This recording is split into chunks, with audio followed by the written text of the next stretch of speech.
সুপ্রিয় দর্শক, স্বাগত জানাচ্ছি। মধ্যপ্রাচ্যের আকাশে এখন বারুদের গন্ধ ভেসে বেড়াচ্ছে। ইরানকে ঘিরে চলছে আগাম যুদ্ধের প্রস্তুতি। কবে হামলা চালাবে মার্কিন যুক্তরাষ্ট্র, তাও আলোচনার খোরাক জুগিয়েছে। এবার যেন এক ভিন্ন রকম খবর সবার চোখকে ছানা বড়া করে দিয়েছে। তাহলে কি ইরানি মার্কিন যুদ্ধ বিমানকে লক্ষ্য করে ড্রোন হামলা চালিয়েছে? কি করছে ইসরায়েল? যুক্তরাষ্ট্র ইসরায়েলের আকাশকে বলা হয় পৃথিবীর সবচেয়ে সুরক্ষিত আকাশ। তেহরানের ক্রমাগত ড্রোন ও ক্ষেপণাস্ত্র হুমকির মুখে এই প্রশ্ন উঠছে, ইসরায়েল কি আসলেই নিজেকে সুরক্ষিত রাখতে পারবে? এবার নতুন করে উত্তেজনার পারদ চড়তেই ইরান, ইসরায়েল, যুক্তরাষ্ট্রের ত্রিমুখী লড়াইয়ের নতুন আলোচনা শুরু হয়েছে। এসব খবরের বিশ্লেষণ নিয়েই সাজিয়েছি এবারের পর্ব। বিস্তারিত থাকছে প্রতিবেদনে।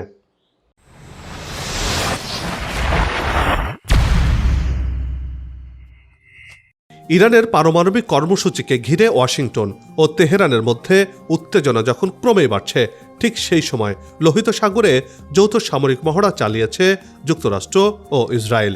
এই মহড়াকে মধ্যপ্রাচ্য চলমান ভূ রাজনৈতিক টানাপোড়েনের প্রেক্ষাপটে একটি তাৎপর্যপূর্ণ সামরিক বার্তা হিসেবে দেখছেন বিশ্লেষকরা। সামরিক সূত্রের বরাত দিয়ে এই তথ্য জানিয়েছে সংবাদ সংস্থা আনাদেলু। খবরে বলা হয়েছে, লোহিত সাগরে যুক্তরাষ্ট্রের নৌবাহিনীর destroyer USS Delbert D black এবং ইসরায়েলি নৌবাহিনীর একাধিক জাহাজ অংশ নেয় এই যৌথ মহড়ায়। এটি ছিল দুই দেশের নৌবাহিনীর মধ্যে দীর্ঘদিনের চলমান সামরিক সহযোগিতার অংশ।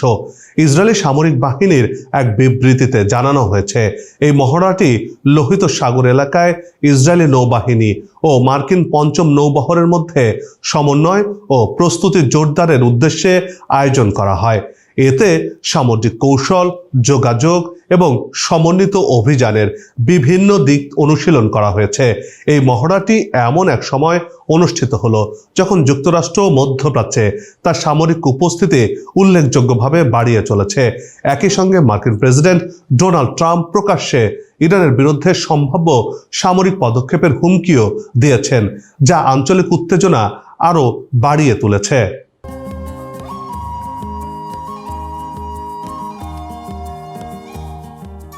তবে এই উত্তেজনার মাঝেই কূটনৈতিক উদ্যোগও থেমে নেই। তুরস্ক, সৌদি আরব, কাতার ও মিশরের নেতৃত্বে বিভিন্ন আরব ও আঞ্চলিক প্রচেষ্টার মাধ্যমে যুক্তরাষ্ট্র ও ইরানের মধ্যে সংলাপ এগিয়ে নেওয়া এবং বৃহত্তর আঞ্চলিক সংঘাত এড়ানোর চেষ্টা চলছে। দীর্ঘ উত্তেজনার পর ইরানের সঙ্গে আলোচনায় বসার ইঙ্গিত দিয়েছে যুক্তরাষ্ট্র। ঠিক এমনই সময় ইরানের ড্রোনকে মার্কিন বাহিনী গুলি করে ভূপাতিত করার খবর সামনে আসলো।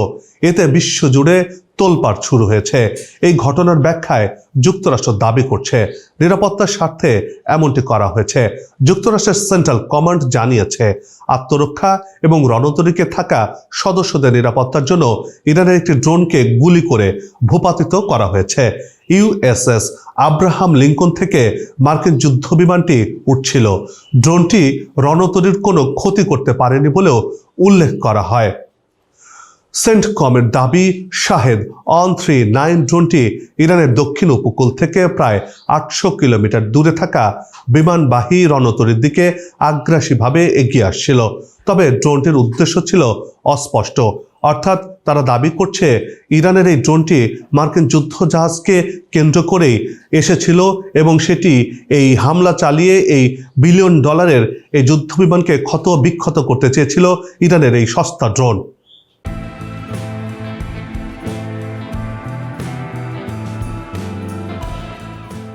এ বিষয়ে তাৎক্ষণিকভাবে ইরান কোনো মন্তব্য করেনি। তবে ইরানের সংবাদ সংস্থা তাসনিম সূত্রের বরাত দিয়ে জানিয়েছে, আন্তর্জাতিক জলসীমায় একটি ড্রোনের সঙ্গে যোগাযোগ বিচ্ছিন্ন হয়ে গেছে। ড্রোনটি আইআরজিসির কাছে সফলভাবে তথ্য পাঠিয়েছিল বলেও দাবি করা হয়। কেন এই যোগাযোগ বিচ্ছিন্ন হলো তা খতিয়ে দেখতে তদন্ত চলছে বলে জানিয়েছে তাসনিম নিউজ। হরমুজ প্রণালীতে মার্কিন তেলবাহী জাহাজকে ইরানের গানবোট ধাওয়া ও চ্যালেঞ্জ করেছে বলে জানিয়েছে ব্রিটিশ সামুদ্রিক নিরাপত্তা সংস্থা ভ্যানগার্ড টেক।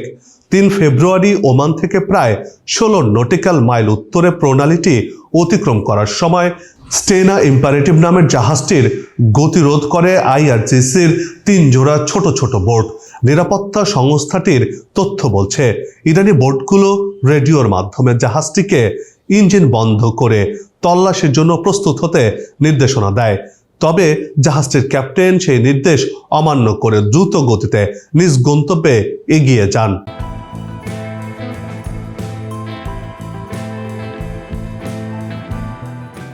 সংস্থাটি জোর দিয়ে জানিয়েছে জাহাজটি ইরানের জলসীমায় প্রবেশ করেনি এবং বর্তমানে এটি মার্কিন যুদ্ধজাহাজের পাহারায় নিরাপদে অবস্থান করছে। তবে ইরানের রাষ্ট্রায়ত্ত সংবাদ সংস্থা ফার্স জানিয়েছে একটি নামবিহীন জাহাজ অবৈধভাবে ইরানের জলসীমায় প্রবেশ করেছিল। ইরানি বাহিনীর জাহাজটির প্রয়োজনীয় অনুমতি দেখতে চাইলে সেটি দ্রুত ওই এলাকা ত্যাগ করে। সাম্প্রতিক সময়ে মার্কিন প্রেসিডেন্ট ডোনাল্ড ট্রাম্পের হুঁশিয়ারি আর ইরানের পরমাণু কর্মসূচিকে কেন্দ্র করে মধ্যপ্রাচ্যে নতুন উত্তেজনা ছড়িয়ে পড়েছে। এই উত্তপ্ত পরিস্থিতির মধ্যে মার্কিন নৌবাহিনীর ৫ম ফ্লিট এলাকায় Abraham Lincoln career strike group মোতায়েন করা হয়েছে, যা ওই অঞ্চলে মার্কিন সামরিক শক্তি প্রদর্শনের বড় পদক্ষেপ হিসেবে দেখা হচ্ছে। তবে যুক্তরাষ্ট্রের এই সামরিক প্রস্তুতির বিপরীতে ইরান তার নৌবাহিনীর সবচেয়ে শক্তিশালী অস্ত্র হিসেবে পরিচিত সাবমেরিন বহরকে সামনে নিয়ে আসছে। বিশেষ করে রাশিয়ার প্রযুক্তিতে তৈরি কিলার ক্লাস সাবমেরিনগুলো এখন মার্কিন নৌবাহিনীর জন্য বড় মাথা ব্যথার কারণ। অর্থাৎ এগুলো এখন সাক্ষাৎ দানবে পরিণত হয়েছে মার্কিন যুক্তরাষ্ট্রের সেই যুদ্ধজাহাজের জন্য।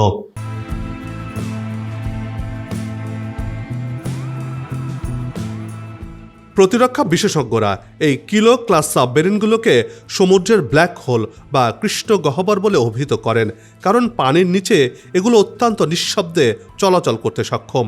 প্রায় ৭৪ মিটার দীর্ঘ এই সাবমেরিনগুলোতে বিশেষ ধরনের অ্যানাকয়েক টাইলস ব্যবহার করা হয়েছে, ফলে প্রতিপক্ষের সোনার সিস্টেমকে ফাঁকি দিতে পারে এরা। সহজ কথায় বলতে গেলে হ্যারি পটারের অদৃশ্য হওয়ার পোশাকের মতোই এই টাইলসগুলো সাবমেরিনকে রাডারের চোখ থেকে আড়াল করে রাখতে পারে।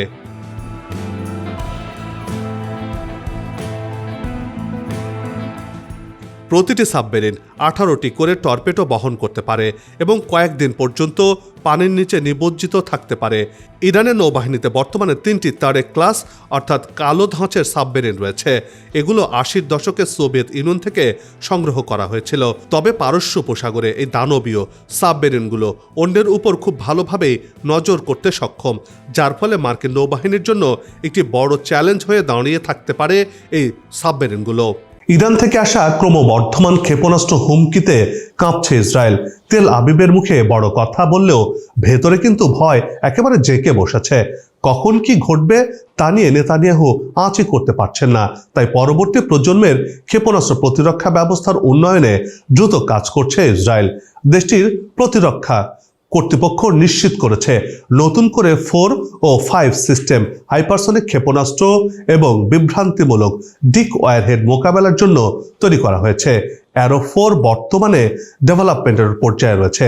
আগামী কয়েক মাসের মধ্যেই এর প্রথম পরীক্ষামূলক উড্ডয়ন হওয়ার কথা রয়েছে।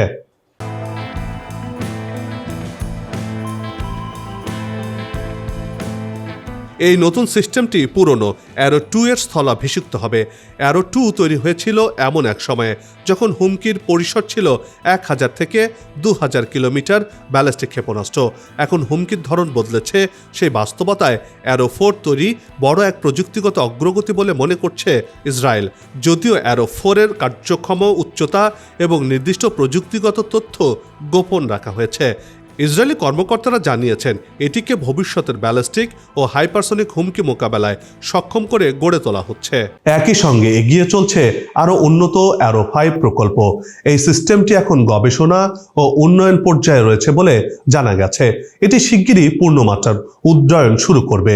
এই অ্যারো 5 মহাকাশে অ্যারো 3-র সাথে একযোগে কাজ করবে বলেও জানিয়েছে ইসরায়েলের কর্মকর্তারা। অ্যারো 3 বর্তমানে মহাকাশে ব্যালিস্টিক ক্ষেপণাস্ত্র ধ্বংস করতে সক্ষম। ভবিষ্যতে অ্যারো 4 ও অ্যারো 5 উভয়ই হাইপারসনিক ক্ষেপণাস্ত্র এবং ডিকয় ওয়ারহেডের মতো উন্নত হুমকির বিরুদ্ধে কাজ করবে।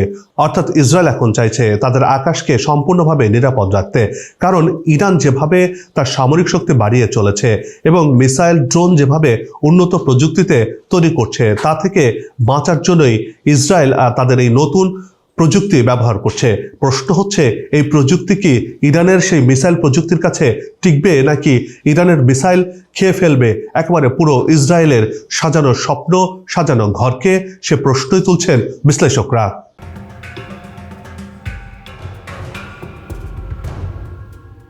ইসরায়েলের জন্য এখন সবচেয়ে বড় আতঙ্ক দুটি।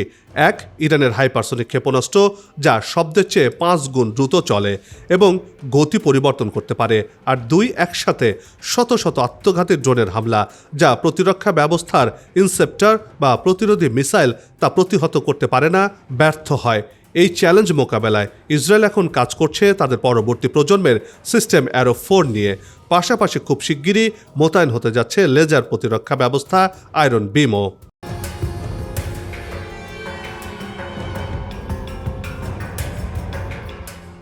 বিশ্লেষকদের মতে যুক্তরাষ্ট্র ও আঞ্চলিক মিত্রদের গোয়েন্দা সহায়তা ছাড়া এককভাবে ইরানে বিশাল ক্ষেপণাস্ত্র ভাণ্ডার পুরোপুরি ঠেকিয়ে রাখা ইসরায়েলের জন্য এক কথায় কঠিন পরীক্ষা। সামরিক বিশেষজ্ঞরা বলছেন, লড়াইটা এখন প্রযুক্তির চেয়েও বেশি কৌশলের। ইরান যদি তাদের প্রক্সি বাহিনীগুলোর সাথে মিলে মাল্টি ফ্রন্ট বা চতুর্মুখী আক্রমণ চালায়, তবে ইসরায়েলের প্রতিরক্ষা দেয়াল কতটা অটুট থাকবে তা নিয়ে খোদ ইসরায়েলি প্রশাসনের ভেতরেই এখন চলছে চুলচেরা বিশ্লেষণ।